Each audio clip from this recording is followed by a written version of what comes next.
on va passer des humains à d'autres types d'animaux. On va parler de papillons. Mais il y aura quand même beaucoup de liens avec ce que Louis vous a raconté aujourd'hui et dans son cours précédent, puisque moi je vais précisément m'intéresser à comment on peut montrer expérimentalement quels sont les moteurs de la sélection ou les mécanismes de sélection qui vont jouer sur l'évolution des motifs de coloration des ailes chez les papillons. Alors je vais commencer par une petite introduction. L'avantage de travailler sur les papillons, c'est qu'on va s'intéresser à des animaux qui ont une beauté relativement fascinante. Et donc chez les lépidoptères, qui sont donc ces insectes dont, sur les ailes desquelles on trouve des écailles colorées, on trouve une très grande diversité de couleurs et une très grande diversité de motifs. Alors cette diversification des motifs, elle corrèle avec la diversification des espèces de lépidoptères. Donc ici, je vous ai mis ce qu'on appelle un arbre phylogénétique de tous les lépidoptères. Donc les lépidoptères, ça va regrouper ce qu'on appelle en français les papillons de jour et les papillons de nuit. Alors en fait, c'est une appellation qui est un peu fausse parce qu'il y a des papillons de nuit qui sont actifs le jour et l'inverse. Mais en français, on a un peu ces deux grandes catégories, papillons de jour et papillons de nuit. Donc ici, vous avez un arbre qui représente les relations d'apparentement entre les différentes espèces de lépidoptères. Vous voyez que c'est une histoire qui est relativement ancienne. L'échelle ici, elle commence à partir de environ 300 millions d'années. Donc là, on est sur une échelle de temps beaucoup plus longue que l'échelle de l'évolution humaine, par exemple. Et puis, ce qu'on peut voir aussi sur cet arbre phylogénétique, c'est que donc, les papillons de jour, qui sont donc ici, représentent une fraction des espèces de lépidoptères qui est relativement petite. La plupart des lépidoptères sont en fait des papillons de nuit. Alors, si on s'intéresse à ces papillons de jour, on peut zoomer. Et donc là, c'est le même type d'arbre, mais sauf qu'il a été mis en format circulaire, mais c'est exactement le même principe. Vous avez différentes longueurs de branches qui représentent les échelles de temps au cours desquelles ces papillons se sont diversifiés. Et ce qui nous intéresse, donc ici, il y a un certain nombre de motifs de couleurs des ailes qui ont été présentés. Et on voit une très très grande diversité de motifs qui sont issus de cette histoire, qui est une histoire très ancienne. Alors, je sais que Louise vous a parlé de l'origine des variations de phénotypes. Donc, les phénotypes, ça va être l'ensemble des traits, l'ensemble des caractéristiques qu'on peut mesurer sur un individu. Et il y a notamment une première origine importante de variation qui va être la mutation génétique.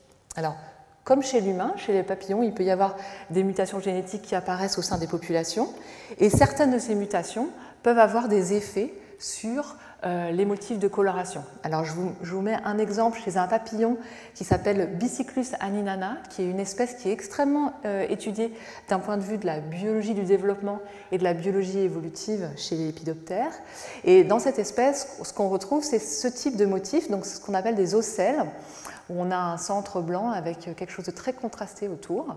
Et ce que vous voyez, c'est qu'au sein de ces mêmes populations, on peut les maintenir au laboratoire, on peut observer des variations dans le nombre, la forme, la composition de ces ocelles.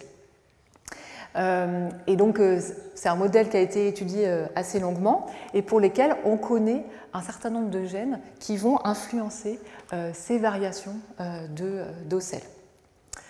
Alors, j'avais prévu de vous montrer un tout petit peu comment on peut essayer de valider quel gène peut être impliqué dans quel type de variation de phénotype, et notamment de vous présenter une méthode dont on entend pas mal parler en ce moment, qui est la technique du CRISPR-Cas9.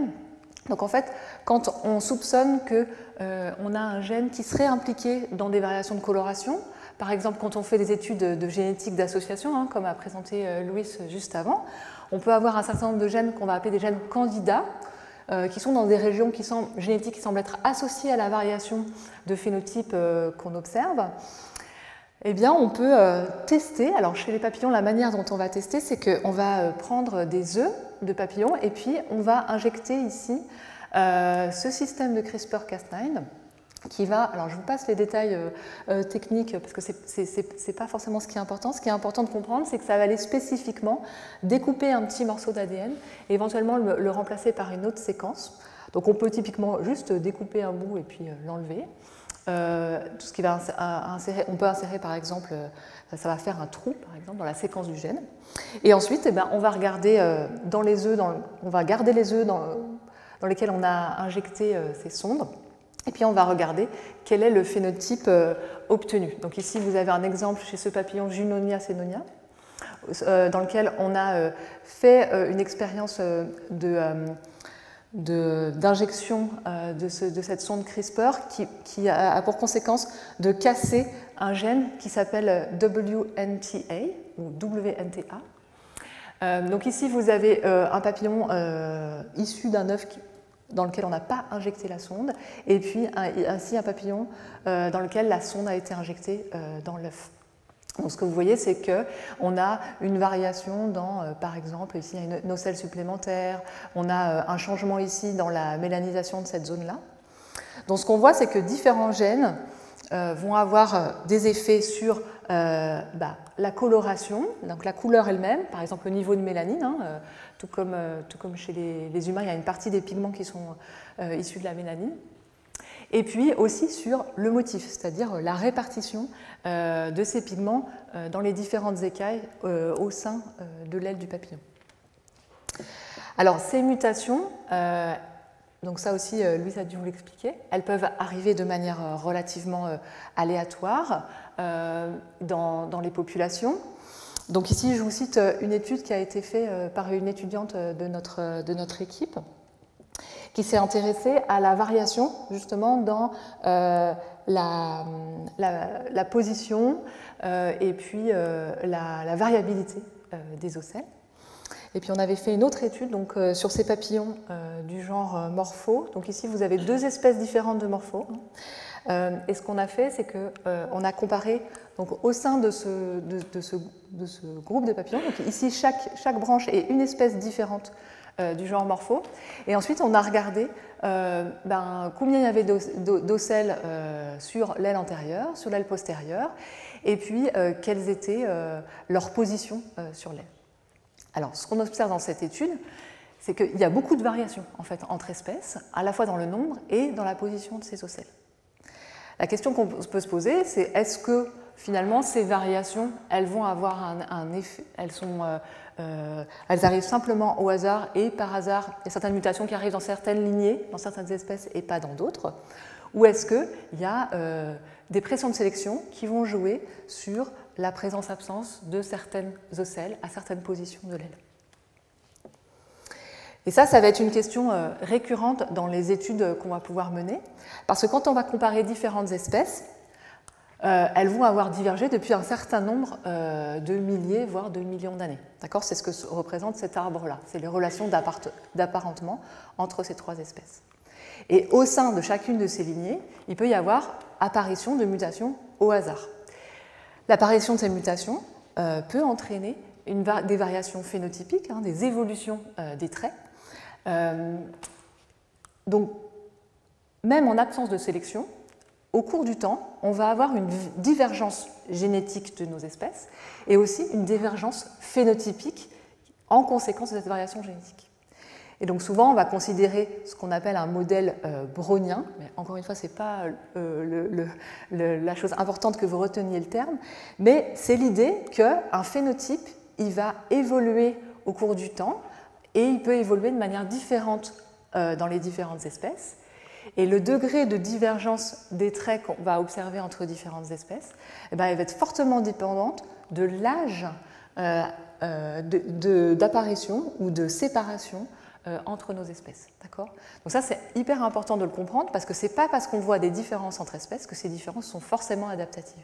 Et un des buts de la plupart des études en écologie évolutive, ça va être de comprendre quelle est la part de l'évolution dite neutre et puis quelle est la part de l'évolution qui est due à de la sélection naturelle ou de la sélection sexuelle. Donc ça, c'était juste une espèce de grande mise en garde avant de commencer à parler d'adaptation qu'il faut se méfier de la tendance qu'ont beaucoup de gens, et même en tant que chercheur en biologie de l'évolution, on a un petit peu cette tendance à vouloir tout interpréter sous l'hypothèse sélective ou sous l'hypothèse adaptationniste. Or, ça demande à être testé.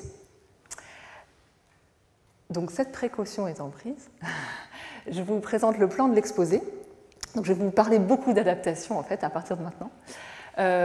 Donc dans une première partie, je vais vous parler de sélection naturelle sur les motifs de coloration. Ensuite, je vais vous parler de sélection sexuelle et notamment de cas où on a une opposition des pressions de sélection naturelle et des pressions de sélection sexuelle. Et dans une troisième partie, là c'est un petit 3 qu'il faut lire, je vous parlerai de la coévolution des traits sous l'effet de la sélection. Donc l'idée qu'un trait en fait n'évolue pas seul. Alors, c'est l'exemple hyper classique de la sélection naturelle qui est dans tous les livres que lisent les étudiants sur la sélection naturelle. Donc c'est un exemple que vous connaissez peut-être, c'est l'exemple de la phalène du bouleau, qui est un papillon de nuit qui présente donc ces motifs blancs et noirs marbrés et qui typiquement passe une bonne partie de son temps à être posé, aile ouverte, sur des troncs d'arbres. Alors ça a été développé comme un exemple d'adaptation parce que ce qui a été observé, c'est une corrélation. Alors dans cette espèce, on trouve des variations de ces motifs blancs et noirs et on trouve aussi des individus qui sont quasiment entièrement mélaniques. Donc ce qui a été regardé, c'est la fréquence des motifs blancs marbrés et la fréquence des motifs noirs dans différentes régions de l'Angleterre et ce qui a été observé, c'est une corrélation entre la fréquence du phénotype noir et les zones dans lesquelles il y avait un développement de l'industrie du charbon. Alors c'est un exemple qui est aussi historique. Donc il y a eu des expériences menées par ce monsieur qui s'appelle Bernard Kettlewell. Donc c'est une photo que je trouvais rigolote que j'ai trouvée dans ce papier de Jerry Coyne dans Nature. Donc je vous ai mis la référence du papier vraiment fondateur de ces premières expériences en fait là-dessus. Donc il a fait plusieurs choses, il a fait beaucoup d'expériences. Il y a eu des expériences de prédation en cage avec des mésanges, donc où il a placé des papillons, des phalènes du bouleau avec différentes couleurs, dans différents types d'environnements, et puis regardé le taux de prédation ou le taux de détection par les mésanges. Et puis il a fait aussi des expériences de ce qu'on appelle marquage recapture, capture-recapture. Donc l'idée est très simple. On va dans des populations naturelles, on attrape un maximum de papillons, on les marque, par exemple avec un feutre, on les relâche et puis on revient dans la même région géographique quelques semaines après et on regarde quel est le pourcentage d'individus marqués qu'on va réattraper. D'accord ? Et à partir de ça, on peut estimer déjà l'abondance des populations et ensuite le taux de survie relatif des individus noirs et des individus marbrés. Alors, ce qu'ont montré l'ensemble de ces expériences, c'est un rôle important de la prédation sur le taux de survie des papillons portant différents motifs, et donc a confirmé l'hypothèse que les motifs mélaniques très noirs pouvaient être avantagés dans des environnements où les troncs des arbres devenaient plus foncés du fait de la pollution due à l'industrie du charbon. D'accord ? Alors, il y a eu d'autres expériences par la suite qui ont essayé de retester toujours cette même hypothèse, et notamment dans des populations où progressivement la coloration noire des troncs était en train de disparaître. Et puis, donc, ce qu'ont montré ces différentes... Alors, il y a eu ces expériences de Magérus, et puis il y a eu un article vraiment qui a fait le point de toutes les expériences qui ont pu être montrées. Et ce qui ressort principalement, c'est qu'à l'ère post-industrielle, où il y a un petit peu disparition de cet environnement plus foncé, eh bien, on a une baisse de la probabilité de survie des individus qui sont mélaniques par rapport aux individus marbrés. Donc ça, c'est un exemple hyper classique qui vous montre qu'en fait, ce phénotype qui est visuel, qui est très facile d'accès, même dans les années 50 où on n'a pas forcément accès justement la caractérisation des variations génétiques sous-jacentes, permet quand même de commencer à comprendre quels sont les moteurs de l'évolution pour ce type de traits. Donc ici, donc ça aussi, ça fait écho à des choses que Louis a dû vous présenter. C'est un exemple typique de sélection directionnelle où, eh bien, quand on a une disparition de l'environnement noir, eh bien, on a un avantage à des phénotypes moins mélaniques. Et puis, au cours du temps, donc si vous avez donc là à l'ère industrielle et là à l'ère post-industrielle, eh bien, on a une sélection directionnelle qui va favoriser à nouveau le motif marbré. Si on connaît, alors maintenant on connaît une partie du déterminisme génétique de cette variation, et donc si on imagine que voilà, c'est une variation allélique qui va être responsable de la différence entre les individus qui portent cette couleur noire et les individus qui portent cette couleur marbrée, ce qu'on peut observer, c'est qu'au cours du temps, on peut avoir une augmentation de la fréquence de l'allèle avantagé, donc par exemple celui-ci à l'ère post-industrielle et celui-ci à l'ère de l'industrie du charbon. Donc ça existe, la sélection directionnelle. Il y a d'autres types de sélection qui vont avoir des conséquences complètement différentes sur la variation au sein des populations. Par exemple, ce qu'on appelle la sélection équilibrante, où on va avoir non pas un allèle qui va arriver en fréquence quasiment 100% dans la population, mais plutôt plusieurs allèles qui vont se maintenir au cours des générations à des fréquences plutôt intermédiaires. D'accord ? Alors, je vais vous parler un petit peu de ça et de quel type de mécanismes peuvent maintenir, en fait, pour des périodes évolutives relativement longues, en tout cas pour un grand nombre de générations, différents variants au sein d'une même population. Alors, il y a un très joli article qui est paru sur ce thème il y a 15 jours, je crois, qui a comparé justement différentes espèces de lépidoptères. Ici, ce sont des papillons de nuit, dans lesquels on supposait qu'il y avait soit de la sélection directionnelle, soit de la sélection équilibrante. Et donc, ce qu'ils ont comparé, c'est le niveau de variation des motifs au sein des espèces. Donc ici, chaque ligne est une espèce, et ici, ce sont différents individus d'une même espèce.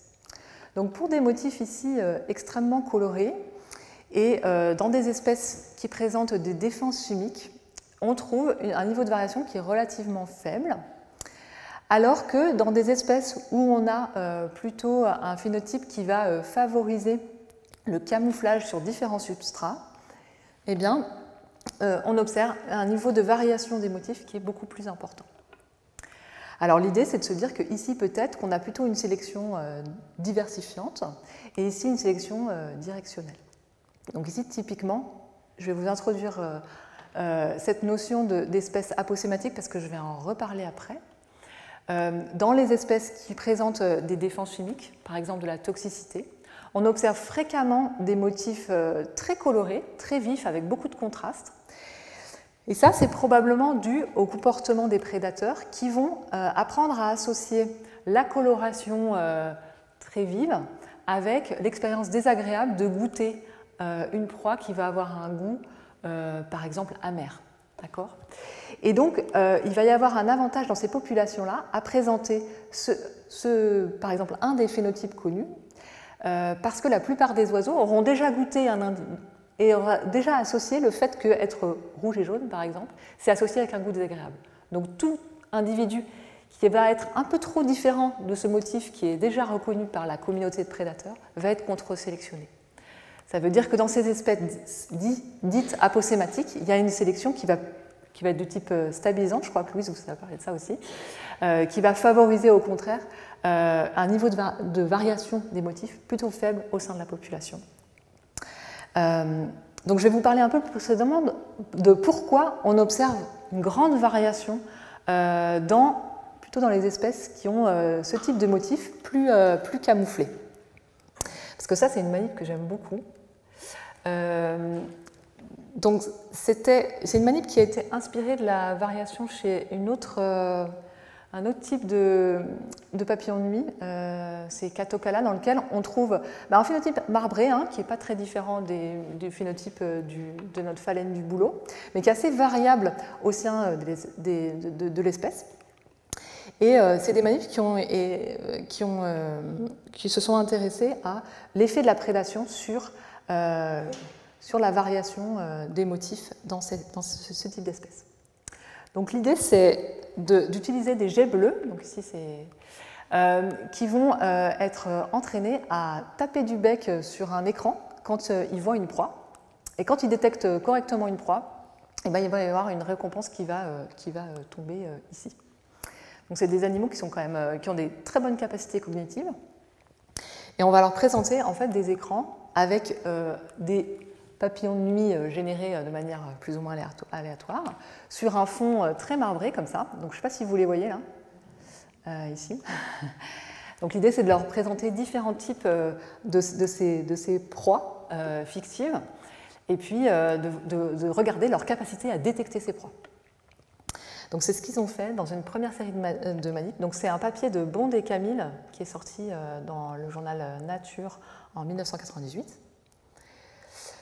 Et donc ils ont testé, par exemple, il y avait 3 types de motifs camouflés, donc par exemple sur une série comme ça de 3 différents, qui étaient présentés dans un ordre aléatoire sur l'écran. Et ce qu'ils ont regardé, c'est au cours du temps, quelle était la capacité de l'oiseau à repérer chacune des 3 types de papillons de nuit. Donc c'est ce qui est là, MOS 1, 2, 3. Et alors, ce qu'on voit, c'est quelque chose d'assez typique, c'est qu'on voit des fluctuations comme ça au cours du temps. Et ça s'explique par la manière dont les oiseaux, mais aussi nous, humains, on va avoir de chercher quelque chose sur un fond comme ça marbré. C'est qu'on va essayer de repérer quelque chose qu'on connaît déjà, c'est-à-dire un motif qu'on a déjà identifié va être plus facile à réidentifier une deuxième fois. D'accord ? Et donc, ça va créer ces fluctuations, parce qu'en fait, un motif qui va être plus rarement présenté à l'oiseau, il va le connaître moins bien et il va avoir plus de mal à le détecter. Donc ça crée un truc assez classique aussi pour les biologistes d'évolution, c'est l'avantage du rare. C'est-à-dire que le motif, il n'est pas forcément, dans ces 3 motifs, il n'y en a pas forcément un qui est plus camouflé que l'autre, encore qu'on va voir après. Mais ce qui va vraiment déterminer la capacité de l'oiseau à détecter le motif, ça va être à quel point il l'a déjà rencontré avant. D'accord ? Donc plus le motif va être rare, plus il va y avoir de chances que l'oiseau ne le connaisse pas et ait plus de mal à le détecter. D'accord ? Donc ce qu'ils ont fait, c'est qu'à partir de ces taux de détection, ils ont simulé des populations avec un taux de survie qui dépend de la capacité des oiseaux à les détecter. D'accord ? Et donc, quand ils ont fait ça, ils ont une population de papillons de nuit simulés avec la fréquence ici au cours du temps des différents motifs. Donc, on retrouve ces fluctuations qui sont la conséquence directe du taux de survie qui varie au cours du temps. Et puis, ce qu'on voit, c'est que on a quand même un des phénotypes qui est en nombre, ce n'est pas des fréquences, en fait, c'est des nombres d'individus dans la population, qui augmentent quand même en fréquence. Donc, on a une sorte de sélection directionnelle probablement sur la proie la plus cryptique, la mieux camouflée, on va dire. Et puis, on a des fluctuations, mais quand même un maintien des autres motifs au cours du temps. D'accord ? Et probablement dû à l'avantage du rare. Donc ça, c'est un mécanisme qui va dépendre de l'abondance relative des différents motifs dans une population, qui va jouer sur leur maintien au cours du temps. Alors évidemment, dans cette histoire, ce qui va être très important, c'est le fond sur lequel ces individus vont se trouver. Donc ils ont refait ce type de manip, soit avec un fond avec quelque chose de disjoint, un truc très foncé, un truc très clair, et puis les mêmes nuances de noir et gris, mais plutôt granuleux. Et pareil, ils ont simulé l'évolution d'une population de papillons en permettant des variations presque par mutation de leurs motifs. Alors ce qui est rigolo, c'est qu'ils peuvent nous montrer ce que ça va donner, à quoi va ressembler la variation dans la population. Donc ici, c'est ce qu'on va appeler un morpho-espace. En fait, c'est un espace qui va juste décrire la variation possible des motifs dans la population. Plus deux individus vont être proches, plus ils se ressemblent. Et plus ils sont éloignés, au contraire, moins ils se ressemblent. Donc ça se voit bien parce qu'ils ont ici montré les différents types d'individus générés dans leur simulation. Quand on a un fond disjoint, ce qu'on voit, c'est que notre population, après un certain nombre de générations d'évolution, la variation, elle va être répartie avec des noirs et des plus blancs, mais aussi pas mal, donc avec deux groupes plutôt bien séparés. Alors que quand on compare avec les simulations faites sur un fond granuleux, on va avoir une variation beaucoup plus continue entre les individus foncés et les individus clairs, et on aura beaucoup moins ce côté disjoint où on a un groupe de traits clairs et un groupe de traits foncés. Donc là, je suis quand même en train de vous introduire aussi qu'il va y avoir une combinaison de différentes forces sélectives. Il y a le fond sur lequel évoluent ces papillons, et puis la fréquence ou l'abondance relative des différents types de motifs. Et donc là, on est dans un cas où on peut avoir une sélection alors diversifiante, elle peut même être disruptive. Là, si on a par exemple deux types de fonds possibles, soit des traits foncés, soit des traits blancs, dans ce cas-là, donc si on a en pointillé la population ancestrale, on va avoir plutôt une évolution qui va favoriser une population avec pas mal d'individus très noirs, pas mal d'individus très clairs et peu d'individus avec un phénotype intermédiaire. Donc ce que je vous ai expliqué, voilà, c'est qu'il y a une combinaison de facteurs sélectifs qui vont jouer sur l'évolution de ces motifs camouflés et qui va expliquer le niveau de variation qu'on va observer au sein d'une même espèce. Donc ça, c'était pour ma première partie, pour vous expliquer en général les grands types de sélection naturelle qu'on peut observer sur les motifs de coloration des papillons. Donc je vais passer à la deuxième partie, où on va aborder la question de la sélection sexuelle. Et on va notamment s'intéresser à des cas où on peut avoir une opposition entre la sélection naturelle et la sélection sexuelle. Et je vais aborder cette question en vous présentant un cas assez impressionnant de dimorphisme sexuel. Donc ici, on est au sein de la même espèce. On est sur une espèce qui s'appelle Ornithoptera priamus. Et vous avez un mâle avec une coloration bleue et noire, par exemple, que personnellement je trouve assez jolie.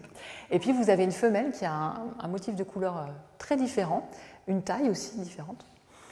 Donc la question qui se pose, c'est qu'ici on a une évolution des motifs qui semble être très différente chez les mâles et chez les femelles. Et donc on peut se poser la question de quelle est la force évolutive qui est responsable de ce dimorphisme, et dans quelle mesure la sélection naturelle et ou sexuelle peut jouer sur l'évolution de ce dimorphisme. Alors chez les papillons, vous avez sans doute peut-être observé ça, en tout cas pour des papillons de jour, quand vous vous promenez dans des prairies, par exemple au printemps ou en été. On voit souvent des papillons qui se volent autour, qui se chassent autour. Donc c'est un peu ce qui est représenté par ce dessin. Donc on peut tester, par exemple, avec des mâles et des femelles qu'on va mettre en cage. Donc on va prendre des femelles vierges et on va prendre des mâles, différents types de mâles, par exemple avec différents phénotypes. Et puis on peut regarder, au bout d'un certain temps, quels sont les accouplements réalisés. Et donc on peut présenter par exemple des mâles avec différents niveaux de coloration. Et puis on peut tester dans quelle mesure, par exemple, il y a les mâles avec une coloration un contraste plus fort ou un plus fort niveau de réflectance dans l'UV, par exemple. Quel est leur succès reproducteur? Alors je vais faire un petit aparté, parce que je n'ai pas prévu de diapositive là-dessus, mais je pense que c'est important. Donc globalement, la façon dont on définit qu'est-ce qui est un mâle et qu'est-ce qui est une femelle dans une espèce, c'est généralement en fonction de l'investissement dans les descendants. Donc typiquement, les femelles en général font des plus gros gamètes que les mâles. Donc l'investissement en termes métaboliques, par exemple, dans la production de gamètes est plus fort chez les femelles que chez les mâles. Et donc ça veut dire que les femelles, quand elles vont produire un gamète avec, par exemple, un mâle qui va avoir de mauvaises qualités génétiques, elles vont avoir un coût plus fort. Alors que les mâles qui font des petits gamètes, en fait, même s'ils se reproduisent de temps en temps avec une femelle qui va avoir des gènes qui vont conférer à leurs descendants peut-être une moins bonne survie, par exemple, ça va avoir un coût moins fort parce que ils peuvent produire plus de types de gamètes. D'accord ? Et ça a une conséquence importante sur l'évolution de ce qu'on appelle la préférence sexuelle.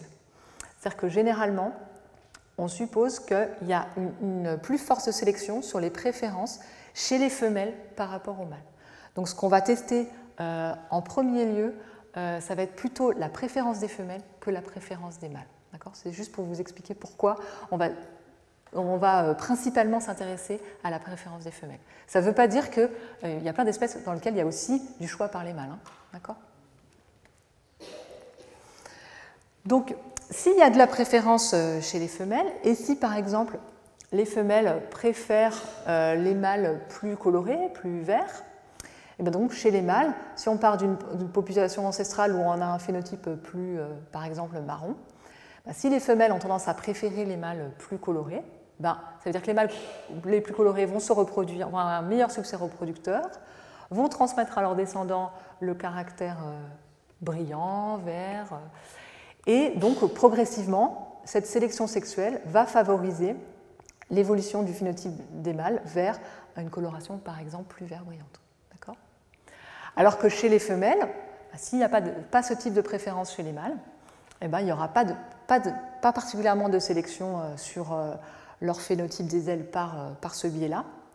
Et peut-être qu'il y aura très peu d'évolution de leur phénotype au cours du temps, notamment si, par ailleurs, leur motif de coloration peut être sous sélection, par exemple, vis-à-vis des prédateurs.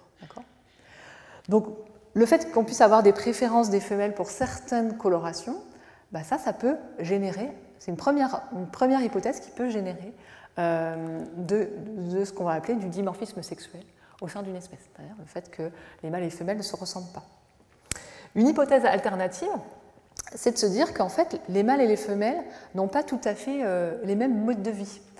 Typiquement, chez les papillons, les femelles, en fait, elles vont s'accoupler à un nombre assez limité de fois, parce qu'une fois qu'elles se sont accouplées, elles vont stocker un spermatophore et elles vont pouvoir utiliser les spermatozoïdes des mâles avec lesquels elles se sont accouplées pendant un temps assez long au cours de leur vie. Et donc, elles vont passer une bonne partie de leur vie adulte à pondre, à chercher des plantes pour pondre leurs œufs, etc. Ce qui va être différent du comportement des mâles qui vont se reproduire plusieurs fois et qui donc vont avoir tendance à passer plus de temps à chercher des femelles, à parcourir peut-être de plus longues distances, etc. Donc on peut imaginer qu'en fait les pressions de sélection qui vont agir sur l'évolution des motifs chez les mâles et chez les femelles peuvent être différentes. Donc là c'est ce que je vais représenter par ce schéma-là.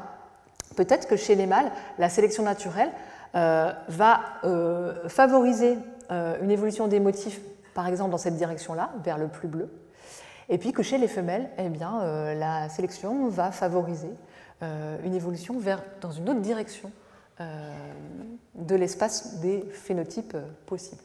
D'accord ?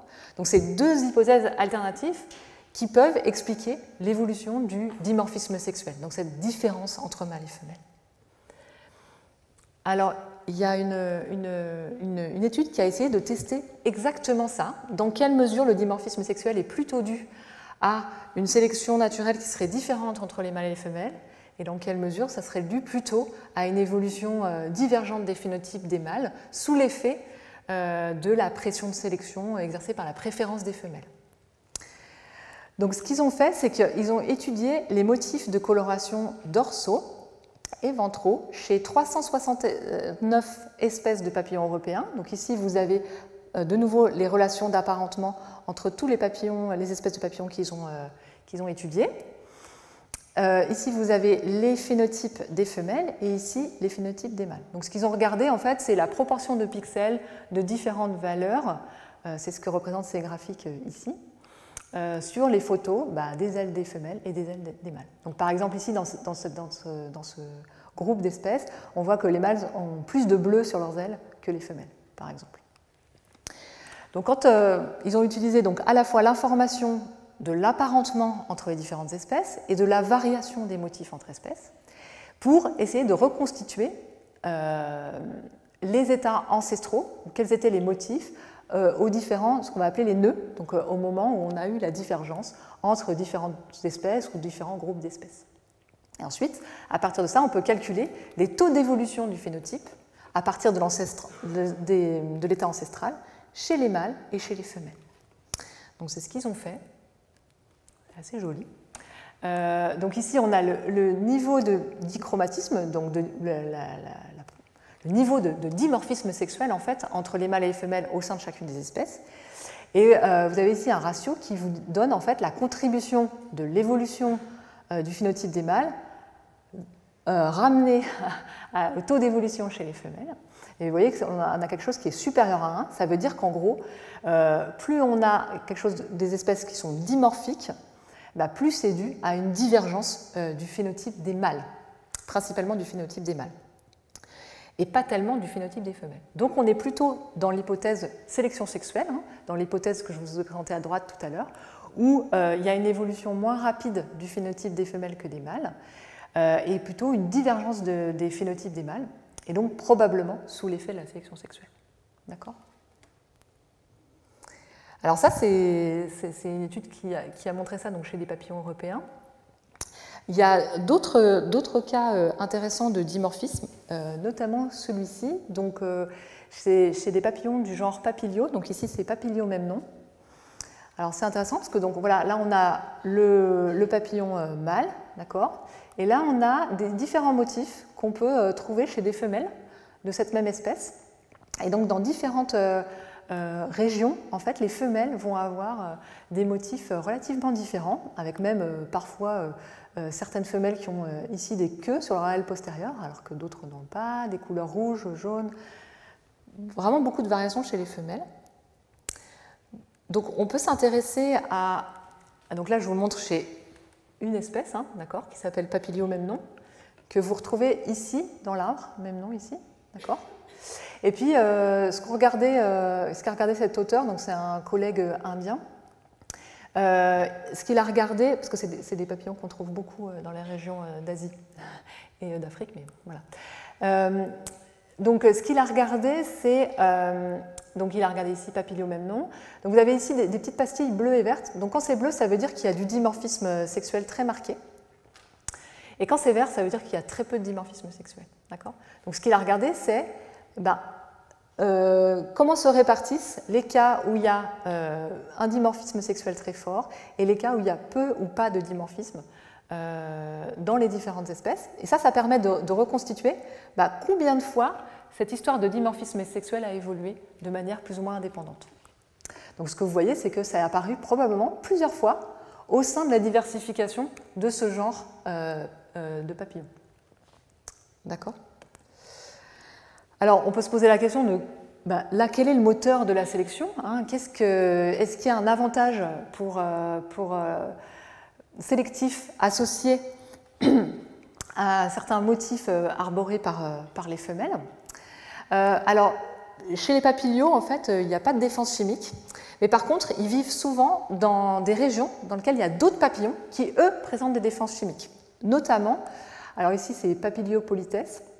Il vit, par exemple, donc ce qu'on va appeler, il vit en sympatrie, c'est un terme que j'ai tendance à utiliser, donc je vais le définir. Donc vivre en sympatrie, ça veut dire deux espèces qui partagent la même région, d'accord ? Donc ce Papilio polites, il va vivre dans les mêmes régions ou dans les mêmes localités que ces Pachyopta aristolochiae, qui sont des papillonidés aussi, qui vont se nourrir de plantes qu'on appelle les aristoloches. Et ça, à partir de ces plantes, ils vont séquestrer des composés toxiques. Et donc, ils vont présenter des défenses chimiques. Donc là, on est typiquement dans le cas dont je vous parlais au tout début, où on a une coloration rouge et noir assez contrastée, qui est associée à cette toxicité. Et probablement que les prédateurs sont capables, petit à petit, d'associer cette coloration noire et rouge avec la toxicité.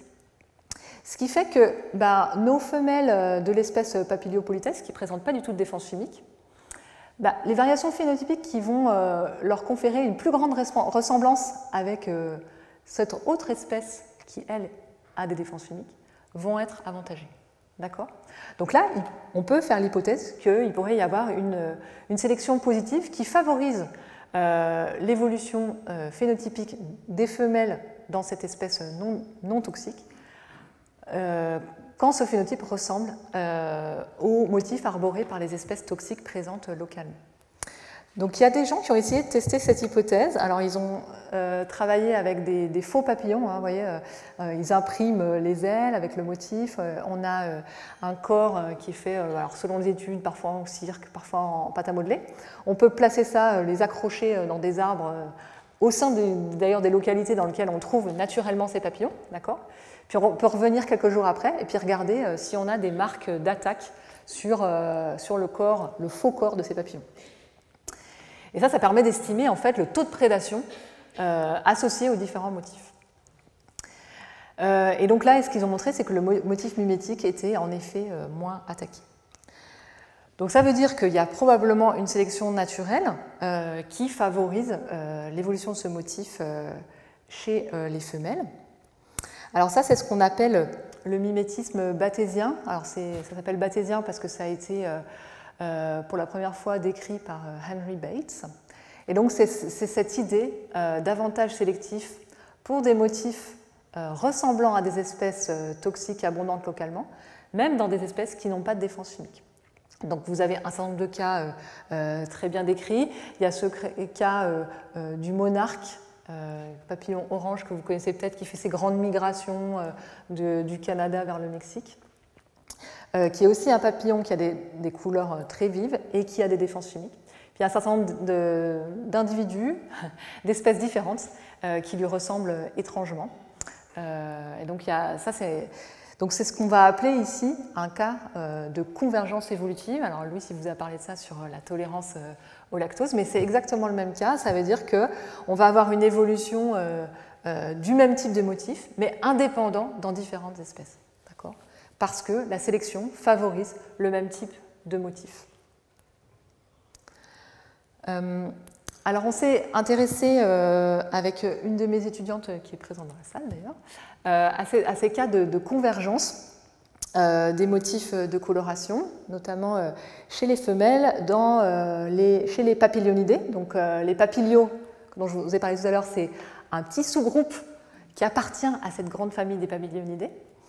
L'avantage des papilionidés, c'est qu'on a des collègues de Montpellier qui avaient vraiment très bien, très précisément caractérisé les relations d'apparentement entre les différentes espèces. Et ça, c'est crucial pour ensuite comprendre l'évolution des traits. Si on ne connaît pas les relations d'apparentement entre espèces, on ne peut absolument pas tester dans quelle mesure c'est de la convergence ou dans quelle mesure deux espèces présentent le même motif parce qu'elles sont très fortement apparentées. D'accord ? Donc ça, c'était le socle de notre étude. Ça a été publié en 2021, cette phylogénie des papilionidés.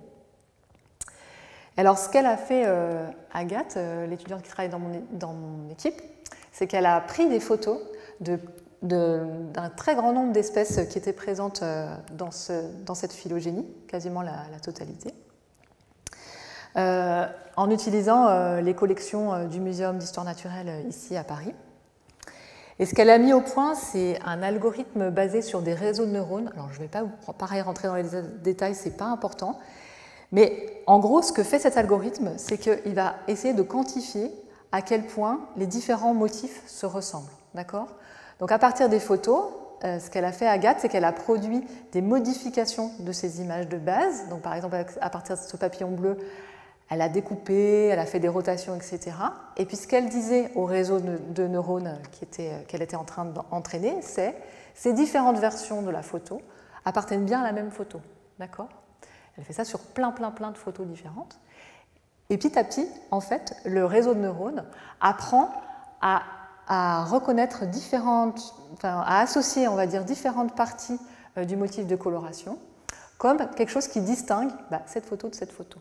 D'accord ? Et donc, à partir de ça, on peut construire, comme je vous l'ai montré un peu tout à l'heure, un morpho-espace, c'est-à-dire un espace où on va avoir un ensemble de coordonnées qui va décrire la variation à ces différents endroits des photos. D'accord ? Donc là, on met par exemple sur 2 axes, mais on peut avoir plus d'axes pour décrire la variation des motifs. Et en gros, de la même manière que j'expliquais tout à l'heure, deux individus qui vont être proches dans cet espace, ça veut dire qu'ils vont être proches, leur phénotype, leur motif de coloration va être proche. Et donc on peut ensuite faire des mesures de distance entre individus ou entre motifs au sein de cet espace morphologique. Donc ensuite on peut calculer la distance entre les motifs, d'accord, à quel point ils se ressemblent, à quel point ils ne se ressemblent pas.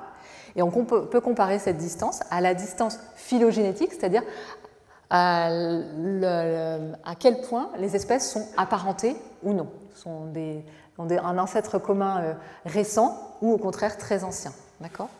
Et ça, c'est exactement ce qui nous permet de tester la convergence évolutive.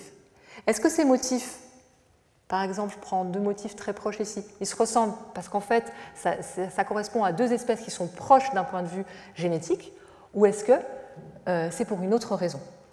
Donc vous avez ici, donc on retrouve ici les relations d'apparentement entre les différentes espèces. Et ici, quand il y a un trait vert qui est tiré, c'est que Agathe, elle a détecté ici qu'il y avait probablement une convergence des motifs entre espèces, et vous voyez, avec des distances phylogénétiques très longues. Donc ça, c'est pour les mâles. Donc vous avez un certain nombre d'événements de convergence. Et puis pour les femelles, il y a beaucoup plus d'événements de convergence détectés chez les femelles que chez les mâles.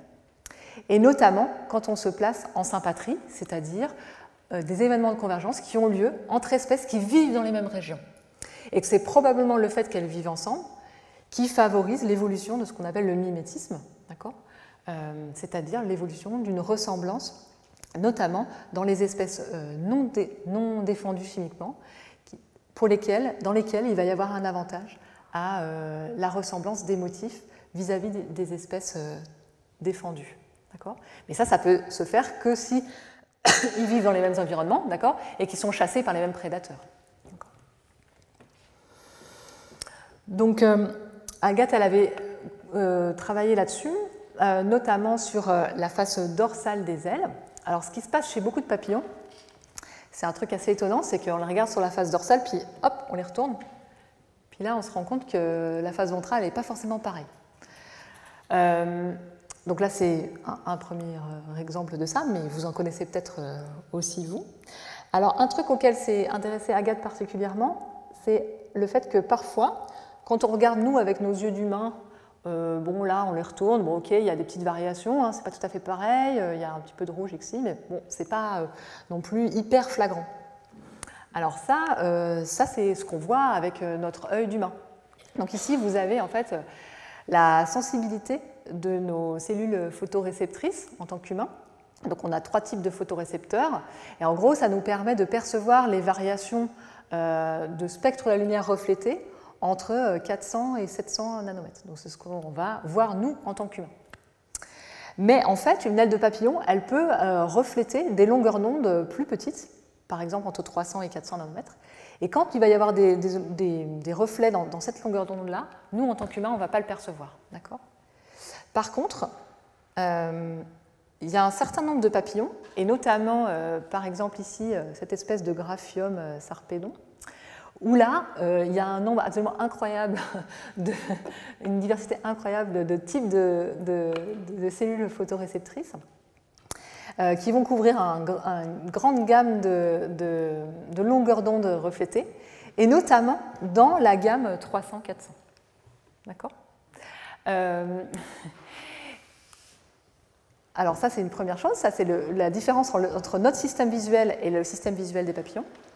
Mais alors, quand on éclaire la face ventrale de ce même papillon avec une lumière UV, alors là, la photo, c'est un peu des fausses couleurs, mais c'est pour vous montrer, en fait, plus c'est jaune, plus il y a une réflectance UV qui est forte. Donc ici, en fait, ça veut dire que des individus, et notamment des papillons qui ont ce système visuel-là, eh ben, en fait, ils vont trouver qu'il y a un très très fort contraste ici sur la face ventrale de ce graphium. D'accord ? Et notamment, là où nous, on voyait assez peu de différence entre face dorsale et face ventrale, ici, des animaux qui sont capables de percevoir la réflectance dans l'UV, ils vont trouver que la face ventrale, elle est beaucoup plus contrastée que la face dorsale. D'accord ? Ça, c'est quelque chose qu'on ne perçoit pas nous. Et donc on s'est intéressé avec Agag spécifiquement à l'évolution de cette réflectance dans l'UV. Et la raison pour laquelle on s'est intéressé à ça, c'est notamment le cas de cette espèce qui s'appelle Iphiclides podalirius, enfin ce couple d'espèces du genre Iphiclides. Donc ici vous avez, cette carte elle est issue d'une étude faite par des collègues catalans. Parce qu'effectivement, en fait, on a une zone de contact entre une première espèce ici en marron qui s'appelle Iphiclides podalirius et une autre espèce qui s'appelle Iphiclides festameli. Donc c'est un cas en fait où on a deux aires de répartition que j'ai représentées ici par ces cercles et puis une zone de contact ici que j'ai représentée en vert. Donc ici on a une zone de sympatrie, c'est-à-dire où les individus ils vont potentiellement se croiser, partager les mêmes prédateurs, etc. Et alors ce qui est intéressant, c'est que si on regarde en lumière UV les mâles de Iphiclides podalirius, ils vont refléter un petit peu dans l'UV. Et par contre, les mâles de Iphiclides festameli, ils vont refléter énormément dans l'UV. Donc ils vont être beaucoup plus contrastés que les podalirius dans la gamme UV. Et nous, ce qu'on s'est dit, l'hypothèse sur laquelle on a travaillé, c'est qu'il y avait peut-être aussi un effet de la sélection sexuelle sur ça. C'est-à-dire que si les femelles peuvent rencontrer des mâles de leur propre espèce et des mâles de l'autre espèce, bon, il y a un gros coût pour elles à se reproduire, par exemple pour une podalirius avec un mâle festameli, parce que leurs descendants vont probablement être soit non viables, soit stériles. D'accord ? Donc, ça génère probablement une sélection qui favorise une préférence chez les femelles podalirius pour les mâles de leur propre espèce. D'accord ?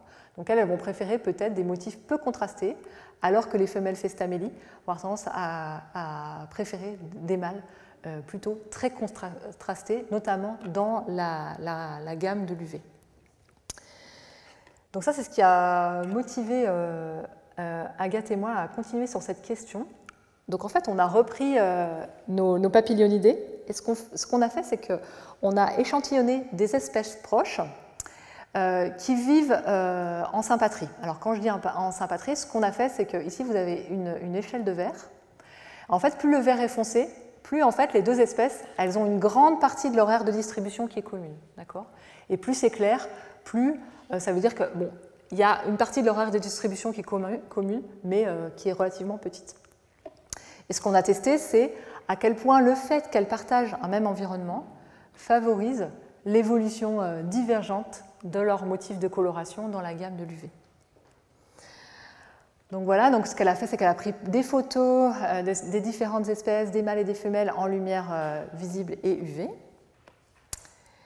Et puis ce qu'elle a trouvé, c'est qu'on a effectivement une divergence des motifs dans la gamme de l'UV très forte chez les mâles sur la face ventrale. Et ce, principalement au sein d'espèces vivant dans les mêmes régions géographiques, au sein d'espèces vivant en sympatrie. D'accord ? Donc ça, c'est compatible avec l'hypothèse que, alors là, vous avez la photo de ces Iphiclides podalirius et festameli dont je vous parlais tout à l'heure. Donc, où on a ce cas de zone de contact, où c'est compatible avec cette histoire de sélection sexuelle par les femelles qui favoriserait en fait une divergence des motifs de coloration dans la gamme de l'UV. Alors, ce qui est intéressant de se rappeler, c'est que quand on vit en sympatrie, on partage aussi les mêmes prédateurs. Et donc, les mêmes prédateurs qui vont pouvoir s'attaquer indifféremment à cette espèce-là. Les prédateurs n'ont pas la connaissance de l'identité de l'espèce. Eux, ils vont se baser sur l'aspect visuel de leur proie.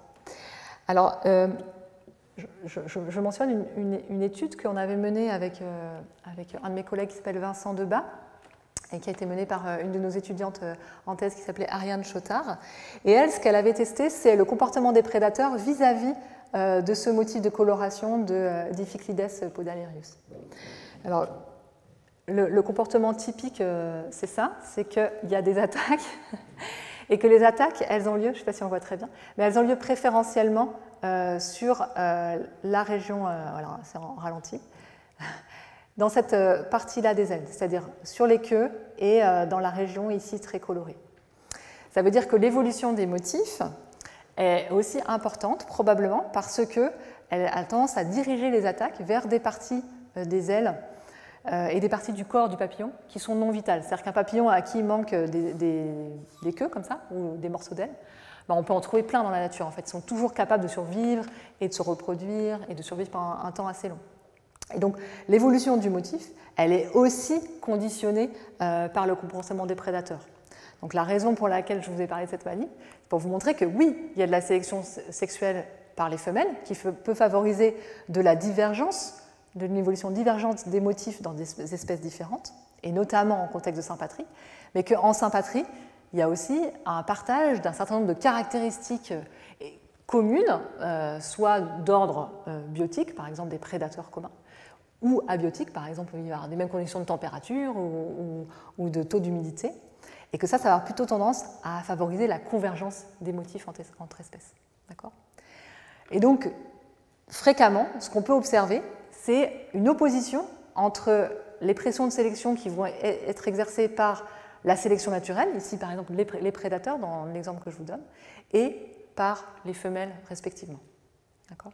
Et donc on peut avoir une combinaison de ces pressions de sélection qui vont générer une évolution relativement complexe des motifs de coloration chez les papillons, mais c'est le cas sur pas mal de traits en fait. Là, je vous l'illustre par ces exemples visuels, mais c'est quelque chose qui est très général sur l'évolution des espèces en général. Voilà, donc je vais passer à ma dernière partie qui va porter sur la coévolution des traits sous l'effet de la sélection. Parce que là, je me suis concentrée vraiment sur l'évolution des motifs de coloration. Et en fait, ce que je vais essayer de vous montrer dans cette dernière partie, c'est que l'évolution des motifs, elle n'est pas forcément indépendante de l'évolution d'autres traits, et notamment dans la première partie de ce que je vais vous présenter, l'évolution du comportement.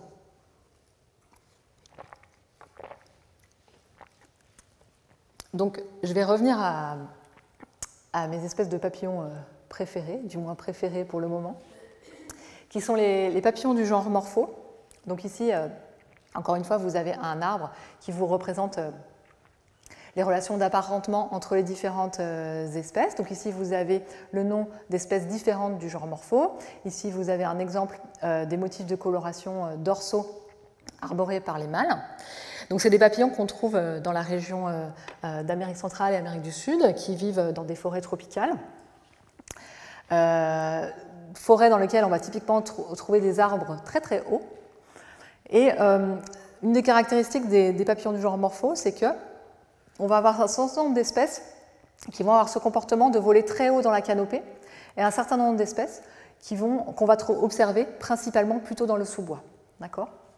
Et ils sont structurés phylogénétiquement, c'est-à-dire que les papillons de sous-bois sont plus proches phylogénétiquement entre eux que les papillons de canopée, enfin, qu'ils ne le sont des papillons de canopée. Alors je vais vous montrer un exemple de comportement de ces morphos de canopée. Alors non, il faut que je déclenche là.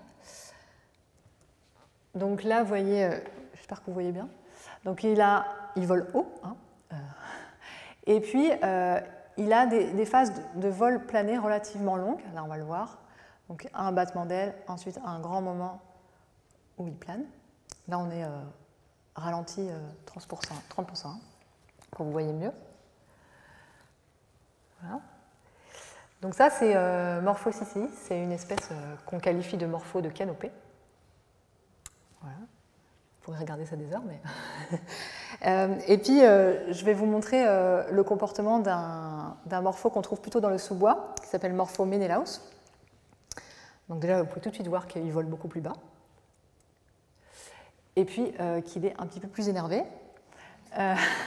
La fréquence de battement des ailes, elle est beaucoup plus rapide. Il y a beaucoup moins de phases de vol plané. Donc ça, c'est quelque chose qu'on a cherché à mesurer. Donc ça, c'était le travail d'un étudiant en thèse qui s'appelait Camille Leroy, que j'ai fait aussi en collaboration avec mon collègue Vincent Debat, qui est assis là-bas. Non, là-bas. Et donc, ce qu'il a fait, Camille, c'est mesurer justement la durée de ces phases planées chez des papillons de sous-bois et chez des espèces de canopée, dans la nature et puis en conditions de cage. Alors, je vous invite à regarder plutôt le gris clair, c'est-à-dire ce qu'ils font dans la nature, parce qu'en cage, c'est un peu petit, donc ils peuvent moins planer et ils peuvent voler moins haut. Donc si on regarde plutôt les données dans la nature, ce qu'on voit, c'est que les papillons de canopée, en général, ils ont des phases de vol plané beaucoup plus longues que les papillons de sous-bois. Ça, c'est ce que je vous ai montré aussi à travers le film. Il y a une exception notable, c'est ce Morphoréténor, qui est un papillon de canopée dans le sens où il vole très haut. Par contre, c'est un papillon qui est quand même très énervé. Donc, il y a une fréquence de battement très rapide et des phases de vol plané beaucoup plus réduites, quasiment plus réduites que d'autres papillons du sous-bois.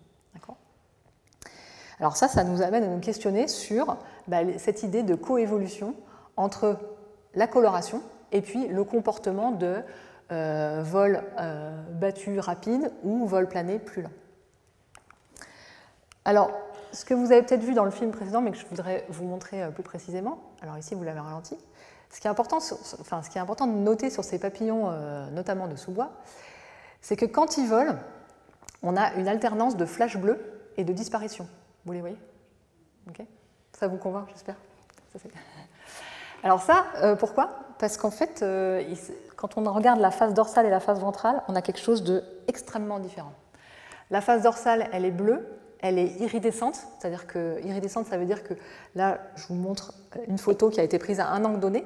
Si je penche un peu mon papillon, la coloration, elle va changer un peu. Il va passer du bleu au violet, un peu vert.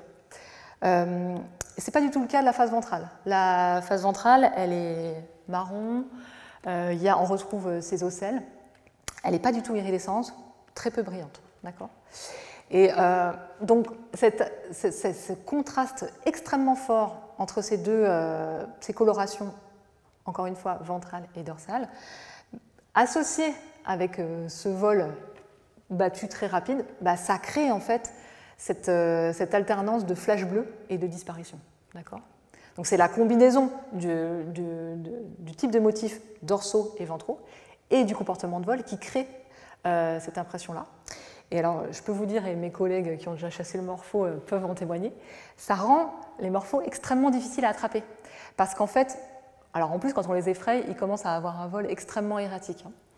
Et donc, on a une difficulté à les localiser, à les détecter. Et ça rend vraiment la tâche du chasseur de papillons difficile et probablement aussi la tâche du prédateur, par exemple oiseau, relativement difficile. Donc, dans une étude faite par des collègues, et notamment dirigée par Marianne Elias, qui est aussi dans la salle, il y a du beau monde aujourd'hui, ils ont testé l'hypothèse que quand un oiseau va essayer d'attraper une proie et qu'il va rater, ça va être une expérience douloureuse pour lui, et que petit à petit, il va peut-être arrêter de se concentrer sur des proies qu'il n'arrive jamais à attraper. D'accord ? Donc c'est ce qu'ils ont fait. Donc ils ont fait une expérience. Donc là c'est une vidéo que j'ai récupérée dans le matériel supplémentaire de leur papier.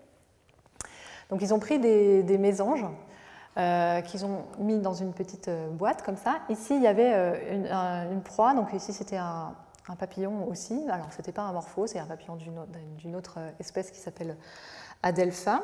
D'ailleurs je crois que c'était des papillons imprimés, mais c'était des motifs qui ressemblaient à Adelpha. Et en fait, à chaque fois que la mésange essaye d'attaquer ici le papillon, il y avait un expérimentateur, qui était en l'occurrence une expérimentatrice, qui était Erika Paez, qui tirait en fait sur le papillon. D'accord ? Ce qui fait que la mésange, elle ne pouvait jamais l'attraper. D'accord ? Et elle faisait ça donc, pour ce motif blanc et orange. Et puis il y avait d'autres proies qui là ne s'enfuyaient pas en fait, à laquelle la mésange avait accès. D'accord ? Alors, elle répète cette expérience assez cruelle, on va dire, plusieurs fois, donc jusqu'à 75 fois, plusieurs fois. Et puis, ce qu'on peut regarder, c'est, alors on peut regarder que ce graphique-là, d'abord, dans un premier temps, c'est à quel point la mésange va essayer d'attaquer la proie, d'accord ? Et donc là, c'est donné en taux de survie, c'est inversé, c'est le taux de survie de la proie, c'est-à-dire à quel point la proie ne va pas être attaquée. Et vous voyez qu'au cours des différents essais, il y a une probabilité de plus en plus forte que la mésange n'attaque plus la proie. D'accord ? Donc, ce qu'elle a fait, Erika Paez, c'est qu'elle a comparé donc, ce traitement que je vous ai montré, où elle tirait sur le papillon au cours d'expérience, avec une expérience sur les mêmes motifs, où là, l'expérience désagréable, c'était qu'elle mettait ici une amande enrichie en quinine, donc il y a un goût vraiment très amer, donc c'est aussi quelque chose qui fait un effet assez désagréable pour l'oiseau. Donc de la même manière, en fait, les mésanges, elles apprenaient à associer la coloration avec l'expérience de ce goût désagréable, mais elles continuaient quand même à tenter de temps en temps. Donc en fait, on a une augmentation de la probabilité de ne pas être attaqué chez les proies, mais bon, il y a toujours dans à peu près 30% des cas, même au bout de 75 essais, où elles continuent à essayer. Alors ce qui est rigolo, c'est que ça c'est le cas typique de mimétisme qu'on apprend, hein, l'association défense chimique et coloration vive. Mais dans le cas où la proie réussit à s'échapper, eh ben, on a un apprentissage de la même manière qui va probablement conférer un avantage très fort aux individus qui réussissent à s'échapper et aux motifs contrastés qui, quelque part, jouent un rôle de signal de cette capacité à s'échapper. D'accord ? Et donc cette manip, qui est absolument super, elle a été montrée donc, sur ce type de motif. Elle n'a pas été faite chez les morphos, mais on pense qu'il peut y avoir ce même type de phénomène qui agit sur l'évolution de nos phénotypes bleus iridescents chez les morphos. Alors, pour ajouter un petit truc intéressant à cette histoire, donc chez les morphos, on a plusieurs espèces proches. Donc là, je vous ai montré l'exemple de 3 espèces proches. Qui vivent en sympatrique, donc c'est-à-dire qui vivent ensemble au sein du bassin amazonien. Donc c'est 3 espèces différentes. À chaque fois, je vous ai mis une photo de chacune de ces 3 espèces. Donc c'est ici, vous avez Deidamia, Achilles et Lénore, à chaque fois, Deidamia, Achilles et Lénore. Et alors, de manière intéressante, ce qu'on voit, c'est qu'en Guyane, par exemple, dans chacune de ces 3 espèces, on a une bande bleue qui est relativement fine, avec beaucoup de noir. Au Pérou, par exemple, on a une bande bleue beaucoup plus large. Et puis en Bolivie, le bleu, il va presque toucher le corps. Là. On a presque plus de noir au niveau du corps. Alors ce qui est fascinant, c'est que cette variation, elle est parallèle dans les 3 espèces. Alors que c'est 3 espèces qui, a priori, ne se croisent pas entre elles. D'accord ? Donc ça suggère que peut-être il y a des facteurs de sélection communs qui pourraient favoriser une évolution convergence de ces motifs. Alors pour essayer de quantifier à quel point cette impression qu'on peut avoir sur cette carte, sur 3 exemples, était vraie, on a été dans la collection de morphos du Muséum d'histoire naturelle. Alors je crois qu'il y a à peu près 7000 spécimens différents de morphos dans les collections du muséum, donc c'est un truc absolument incroyable et qui nous permet d'avoir accès à des spécimens qui viennent de l'ensemble de l'aire de distribution des morphos. D'accord ? Donc plein de localités en Amazonie, en Amérique centrale, dans la forêt atlantique du Brésil, etc. Donc on a pris des photos de plein de spécimens, donc je crois qu'il y avait à peu près plus de 700 photos donc de spécimens de ces 3 espèces, répartis dans différentes localités d'Amérique centrale et d'Amérique du Sud. Et puis on a de nouveau cherché à quantifier les variations de motifs, et notamment la largeur de cette bande bleue. Donc à partir de ces photos, donc, je vous passe assez vite, mais l'idée en fait c'est de séparer les pixels noirs des bleus des blancs, donc d'avoir une aile un peu modélisée comme ça. Et ensuite on peut aligner les différentes ailes entre elles, les ailes des différents individus, de manière à pouvoir comparer point par point, voilà, est-ce que dans cette région de l'aile, cet individu est noir, bleu ou blanc. Et ça nous a permis de tester à quel point, quand les individus sont dans la même localité, est-ce qu'ils se ressemblent plus que des individus des mêmes espèces mais pris dans d'autres localités. Et ce qu'on a documenté donc, dans cette étude, c'est qu'effectivement, il y a vraiment un signal assez fort de convergence locale, c'est-à-dire que les individus, quelles que soient leurs espèces, ils se ressemblent plus quand ils vivent dans les mêmes environnements que quand ils viennent de localités différentes.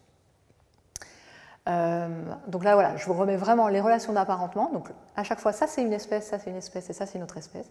Et puis les variations parallèles des motifs dans différentes régions d'Amérique du Sud. Donc ça, c'est pour vous illustrer le fait que la sélection naturelle par les prédateurs, elle favorise peut-être probablement chez ces papillons qui vivent dans le sous-bois à la fois une coloration bleue iridescente et une coloration peut-être plus marron, justement peu brillante sur la face ventrale, mais probablement qu'elle favorise aussi ce comportement de vol erratique, cette fréquence de battement importante qu'on n'observe pas dans les espèces qui ne sont pas bleues iridescentes. Et puis, le fait que les prédateurs apprennent à associer cette coloration iridescente avec cette capacité d'échappement, bah, ça peut favoriser aussi la convergence des motifs entre espèces qui vivent dans les mêmes environnements. D'accord ? Donc c'est cette combinaison de traits qui va être favorisée par les prédateurs. Alors, comme je vous l'ai dit précédemment, en fait, il y a un certain nombre de papillons qui vont, et notamment de femelles papillons, qui vont choisir leur partenaire pour se reproduire sur la base du motif de coloration. Alors le truc, c'est que comme chez les Iphiclides, bah, il va y avoir probablement ce qu'on va appeler des erreurs quoi, d'individus d'espèces différentes qui vont avoir des comportements soit de compétition entre mâles. Alors, on a l'image des papillons très pacifiques, mais en fait, il y a pas mal de territorialité chez les papillons, et notamment chez les morphos, où les mâles vont chasser les autres mâles qui rentrent sur leur territoire, et puis des comportements des mâles de parade, de séduction des femelles. Alors, le fait que la question qu'on s'est posée donc, dans la thèse de Camille, c'est à quel point la ressemblance entre individus peut amener à ces comportements soit de parade, soit de compétition entre mâles, entre espèces. Donc Camille, il a travaillé proche d'une ville qui s'appelle Tarapoto, au Pérou, dans la région amazonienne du Pérou. Donc on le voit en action, donc c'est possible d'attraper des morphos quand on est bien motivé. Il a travaillé avec des leurres. Donc l'idée, c'est de prendre des ailes de papillons morphos, puis de les coller sur un petit dispositif qui est vendu chez Truffaut là, pour décorer les jardins, où en général il y a des papillons très kitsch qui sont mis là. Nous, on a mis des vraies ailes de morphos dessus. Ça marche avec un petit moteur solaire, et puis ça permet de faire bouger un peu le papillon. Et on a planté ces petits dispositifs au bord d'une rivière, ça s'appelle le Rio Chilcayo, ici, donc une rivière du Pérou. Dans cette rivière, vous voyez qu'il y a pas mal de trucs qui volent, et notamment des papillons, et notamment des mâles, des morphos mâles, qui ont son comportement de patrouille, où ils circulent le long des rivières, probablement à la recherche de femelles, mais aussi éventuellement dans un comportement de défense de leur territoire.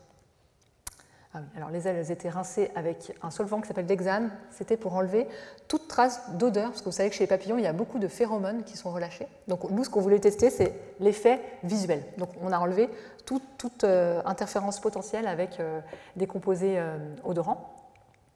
Donc voilà, donc là on est sur le bord de la rivière, vous avez le petit dispositif ici, et puis on avait un truc très high-tech, donc 4 bâtons en plastique de même hauteur qu'on disposait autour de notre dispositif.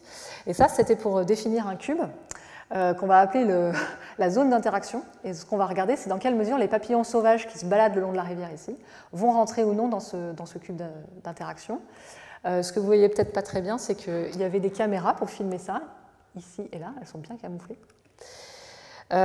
Et donc, si on se place d'un autre point de vue, donc là, on a toujours le même dispositif, mais on voit ici la rivière le long de laquelle les morphos vont se promener.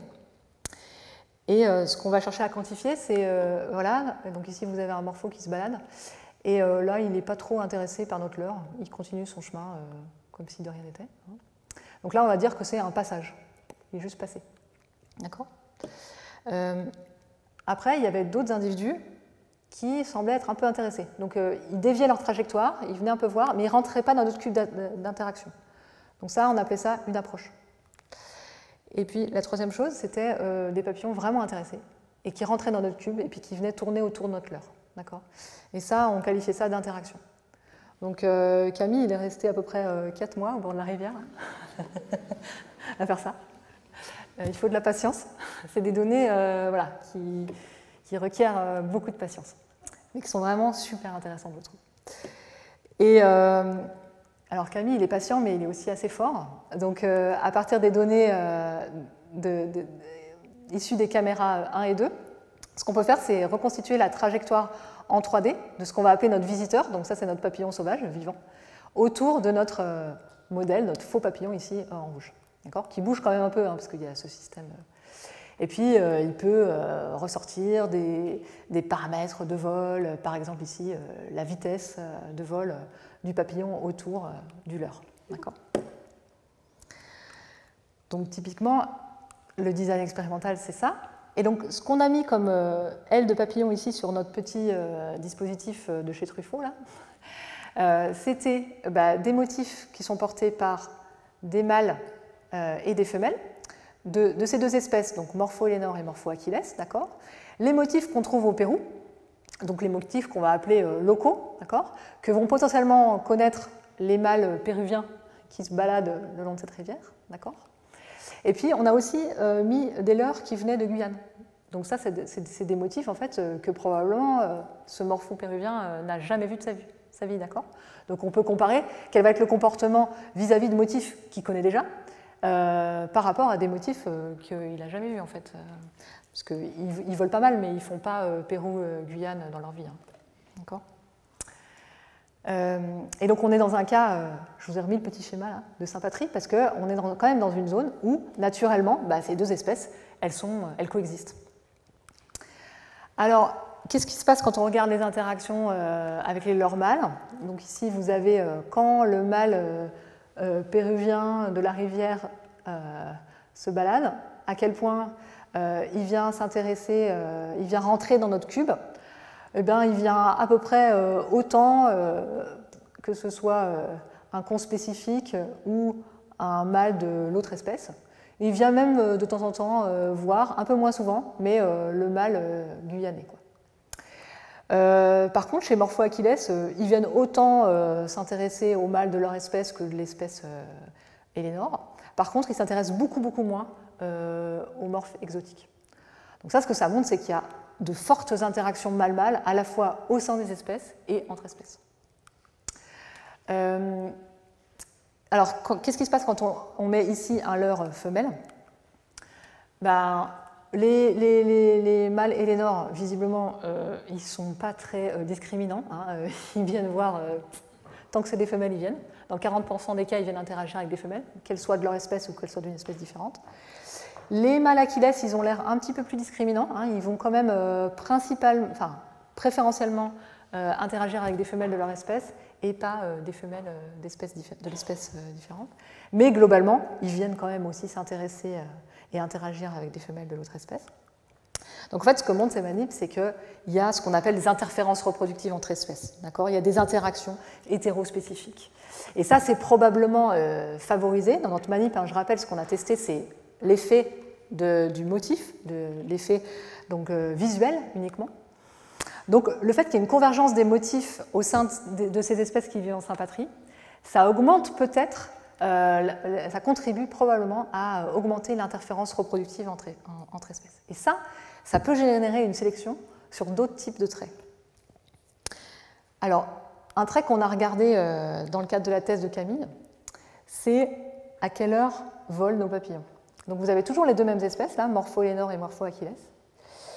Alors ce qu'il a fait, Camille, c'est ce que je vous décrivais tout à l'heure dans les expériences de Kettlewell, c'est du capture, marquage, il relâche son papillon, et puis voilà, toutes les semaines, il faisait une grosse série de recaptures, d'accord ? Et il regardait parmi les individus recapturés combien étaient marqués. Et quelle était leur espèce, quels étaient leurs sexes, etc. Donc dans la rivière, on capture quasiment que des mâles, parce que les mâles, ils ont ce comportement de patrouille que les femelles n'ont pas. Les femelles, elles sont beaucoup plus dans le sous-bois, près de leurs plantes hôtes, etc. Donc il y avait une grande majorité de mâles. Et de manière intéressante, il y avait une fréquence beaucoup plus forte de capture des mâles Morpho-Elenor vers 11h du matin, et une capture beaucoup plus forte des mâles Achilles vers 12h30. D'accord ? Donc ça veut dire que le temps d'activité, l'horaire d'activité des individus de ces deux espèces est différent. Donc ils vivent en Saint-Patrie, okay, ils partagent ils se baladent dans la même rivière, mais ils se baladent dans la même rivière pas à la même heure. Ce qui fait que ça, en fait, ça va avoir tendance à diminuer en fait le taux de rencontre entre les individus de cette espèce-là et les individus de cette espèce-là. D'accord ? Donc, une des hypothèses, c'est que l'interférence reproductive peut être aussi quelque chose qui va exercer une pression de sélection sur d'autres traits du type quel est l'horaire de vol ou l'horaire de patrouille de nos mâles. D'accord ? Alors un autre trait qu'on a commencé à regarder, alors là c'est des résultats hyper frais, parce que ça date de mercredi. Donc ça c'est le travail de thèse de Joséphine Le Damoiselle, qui se cache là-bas. Et donc elle, ce qu'elle a regardé, c'est les profils chimiques des mâles Morpholénor et Morpho-Achilles. Donc là, ce que vous voyez, pareil, ce qu'on fait, c'est que, enfin, ce qu'a fait Joséphine, c'est qu'elle a découpé les pièces génitales de mâles sauvages, d'accord ? Elle les a plongées dans un solvant, et ensuite, ce qui permet en fait de dissoudre leur composé odorant. Et ces petits échantillons de solvant dans lesquels on trempait les pièces génitales des mâles Hélénor et Achilles, on peut les passer dans une machine qui fait ce qu'on appelle la chromatographie en phase gazeuse. Retenez pas ça, c'est pas forcément important. Mais c'est une technique qui permet de différencier les différentes molécules qu'on peut avoir dans un mélange de solvants. Et les différents types de molécules, elles sont repérées par leur temps de rétention. Donc, suivant leur masse, suivant leur charge, elles vont être retenues plus ou moins longtemps dans la machine. Et donc, on va avoir des pics qui vont correspondre à différentes molécules qui ont une masse et une charge différentes. Et là, ce qu'on a superposé, c'est les pics observés pour Morpho-Achilles et les pics pour Morpho-Hélénor. Je ne sais pas si vous voyez bien, mais en fait, il y a des pics oranges et des pics roses. Et les pics oranges, c'est des molécules qu'on ne trouve que chez les mâles Achilles, et les pics roses, c'est des molécules qu'on ne trouve que chez les mâles Hélénor. Donc là, on est au tout début de l'étude. On ne sait pas dans quelle mesure ces pics sont des phéromones, dans quelle mesure elles sont réellement perçues par les papillons. On est au tout début de la partie communication chimique de cette étude. Mais ce que ça suggère, c'est qu'il y aurait des profils odorants différents chez ces deux espèces qui vivent en sympatrie. Et donc ça, c'est pour vous compléter le schéma, c'est que la convergence des motifs, elle peut augmenter les interférences reproductives entre espèces, ce que je vous ai montré avec nos petits papillons solaires. Et ces interférences reproductives, elles peuvent éventuellement générer une pression de sélection qui va favoriser la divergence d'autres traits, par exemple les heures de vol ou les composés phéromones. Donc ça, c'est pour vous illustrer ce que je vous ai expliqué en partie 2, qu'il peut y avoir de la sélection sexuelle et de la sélection naturelle qui jouent sur l'évolution des traits, qui peuvent avoir des effets plus ou moins opposés, et que l'évolution des traits eux-mêmes va changer le régime de sélection et peut éventuellement, du coup, favoriser l'évolution d'autres types de traits. D'accord ? Et que donc, quand on s'intéresse à l'évolution d'un trait, en fait, souvent, il ne faut pas oublier que ce trait, il n'évolue pas indépendamment des autres. D'accord ? Toutes les mutations, elles arrivent au hasard et elles peuvent toucher différents traits en même temps, pas en même temps, etc. D'accord ? Donc, un trait n'évolue pas seul. En gros, c'est ça qu'il faut retenir de cette dernière partie. Voilà, donc je fais juste une conclusion rapide pour vous rappeler de quoi on a parlé aujourd'hui. C'est un peu le message à rapporter chez vous. Donc dans la partie 1, j'ai essayé de vous parler des régimes de sélection directionnelle, mais la phalène du boulot, vous connaissiez probablement déjà cet exemple, mais d'essayer de vous montrer des régimes de sélection qui peuvent favoriser la diversité des motifs au sein des espèces, donc notamment cet avantage du rare que je vous ai montré sur les motifs camouflés. Ensuite, on a parlé d'opposition entre sélection naturelle et sexuelle, qu'il peut y avoir des régimes de sélection qui peuvent être différents entre sexes, alors parce qu'il y a de la sélection sexuelle, mais aussi parce que la sélection naturelle, elle peut être différente entre les sexes parce qu'ils n'évoluent pas tout à fait dans le même environnement, que l'évolution d'un phénotype, en fait, elle résulte de pressions de sélection multiples. Et puis dans la troisième partie, j'ai essayé de vous convaincre que les traits n'évoluent pas seuls et qu'il y a souvent une coévolution des traits sous l'effet de la sélection. Donc avec ça, normalement j'ai là. Donc je voulais vous remercier pour votre attention. Je voulais remercier Louise pour l'invitation, parce que c'était un plaisir de parler d'évolution avec vous aujourd'hui. J'en profite pour remercier le Collège de France qui a accueilli mon équipe il n'y a pas longtemps. Et puis je veux surtout remercier l'ensemble de mon équipe et de mes collaborateurs, parce que la recherche, c'est toujours un travail d'équipe. On ne fait rien tout seul, donc je ne serais rien sans eux et je ne vous parlerai de rien s'ils n'étaient pas là aujourd'hui.